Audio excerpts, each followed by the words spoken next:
सैकड़ों वर्षों से बनी हुई दबी हुई भावनाओं को, दबी हुई आस्था को एक नया सम्मान प्रयागराज में मिल रहा है। एक तरफ महाकुंभ का आयोजन और दूसरी तरफ वहां के इंफ्रास्ट्रक्चर को लेकर के। बहनों और भाइयों, कल्पना करिए 50 करोड़ श्रद्धालु जिस प्रयागराज में आज तक स्नान करेंगे, 1 महीने की इस अवधि के दौरान वे श्रद्धालु आए होंगे और सर्वाधिक श्रद्धालु आए हैं सड़क मार्ग से।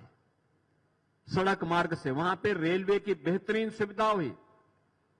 सैकड़ों की संख्या में मेरा स्पेशल भी चलाई गई।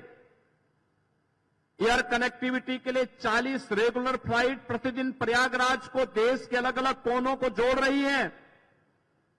लेकिन सड़क मार्ग से सर्वाधिक वाहन प्रयागराज पहुंचे हैं और सड़क मार्ग की बेहतरीन कनेक्टिविटी करने का श्रेय अगर किसी को जाता है तो आदरणीय प्रधानमंत्री जी के मार्गदर्शन में आदरणीय नितिन गडकरी जी को। एक एक कार्य को कुंभ के पहले, महाकुंभ के पहले स्वयं आकर के उन्होंने इन सभी परियोजनाओं का रिव्यू किया, युद्ध स्तर पर कार्य को आगे बढ़ाया। परिणाम है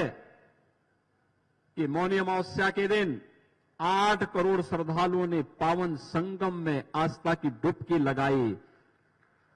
और सकुशल निकल भी गए। दुनिया के अंदर कहीं नहीं हो सकता। ये केवल और केवल ये डबल इंजन की सरकार ही इस प्रकार के आयोजन के साथ जुड़ सकती है। और बहनों और भाइयों, आस्था को सम्मान कैसे? आपने देखा होगा भारत के अंदर 140 करोड़ की आबादी, इसमें 110 करोड़ की आबादी सनातन धर्मावलंबी है और उसमें से 50 करोड़ लोग आज तक आस्था की डुबकी प्रयागराज में लगा चुके होंगे। इतना बड़ा आयोजन होना, प्रयागराज को रिंग रोड के रूप में सौगात देना, लखनऊ रायबरेली प्रयागराज की कनेक्टिविटी को 6 लेन की कनेक्टिविटी के साथ जोड़ना,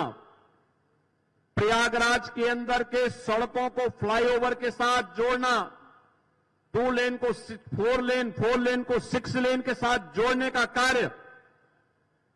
डबल इंजन की भारतीय जनता पार्टी की सरकारों ने किया और राष्ट्रीय राजमार्ग और केंद्रीय राजमार्ग विभाग मंत्रालय को जो भी प्रस्ताव हम लोगों ने महाकुंभ की दृष्टि से भेजे थे,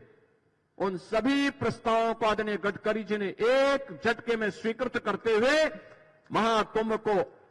भव्य और दिव्य बनाने के लिए अपना पूरा योगदान दिया। आज उसका परिणाम है कि प्रतिदिन करोड़ों की संख्या में श्रद्धालु आकर के आस्था की डुबकी आसानी से लगा पा रहा है। मैं इस अवसर पर अपने दोनों यशस्वी नेताओं का एक बार फिर से प्रदेश की राजधानी लखनऊ में हृदय से स्वागत करता हूं और इस अवसर पर मैं आदरणीय गडकरी जी के संज्ञान में इस बात को जरूर लाना चाहूंगा कि इस बार जो स्केल है वहां पर, इसको देखते हुए हमारी कैबिनेट ने भी 22 जनवरी को प्रयागराज में जाकर के सामूहिक रूप से आस्था की डुबकी लगाई थी और तब हम लोगों ने महसूस किया था कि गंगा नदी में शास्त्री ब्रिज के पैरेलल एक नया ब्रिज बनना बहुत आवश्यक है।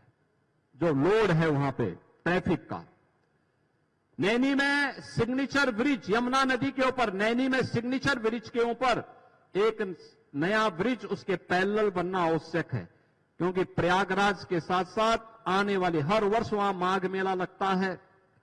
हर वर्ष वहां पे हर 6 वर्ष में कुंभ का और 12 वर्ष में महाकुंभ के आयोजन के साथ हमें जुड़ने का अवसर प्राप्त होता है। ये सभी आयोजन और इस दृष्टि से हम लोग इन सभी आयोजनों के साथ जो कुछ भी कार्य कर पाते हैं, बहनों और भाइयों, वह यहां पे टूरिज्म को उतना ही गुना आगे बढ़ाता है। ये मान के चलिए, ये जो 50-55 करोड़ लोग उत्तर प्रदेश में महाकुंभ के आयोजन के साथ जुड़ेंगे, ये उत्तर प्रदेश और देश की इकोनॉमी को कितना इसको बूस्ट प्राप्त मिलेगा, इसका अनुमान आप कर सकते हैं। मेरा अनुमान है कि उत्तर प्रदेश की अकेली अर्थव्यवस्था को